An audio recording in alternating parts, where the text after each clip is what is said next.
January 1, 1914, on the steps of Government House in Lagos, British colonial officials gathered to declare a union that would change history. The colony and protectorate of Nigeria, the North and the South, with their distinct peoples, languages, and histories, were bound together, not by choice, but by imperial decree. No great council of elders had gathered, no voices of the people had been heard.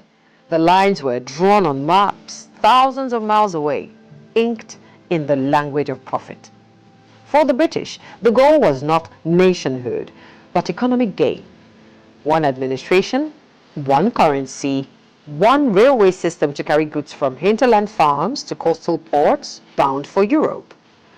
Official reports spoke of administrative convenience and economic rationalization. In truth, it was about control, merging territories for easier governance and greater extraction. Yet, even under this imposed union, the seeds of something greater began to grow. The same rails that carried exports also carried people and ideas. A shared currency eased trade across markets and regions. In cities and villages, friendships, marriages, and alliances began to weave threads across the artificial boundaries drawn by colonial rulers. Over time, these connections grew stronger than the colonial blueprints intended.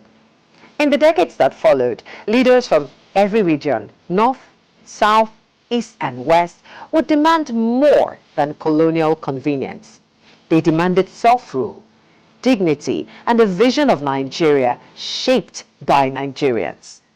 Independence would come in 1960, decades after the ink dried on the amalgamation papers. And more than a century later, the amalgamation remains both the beginning of Nigeria's shared story and the challenge still unfolding.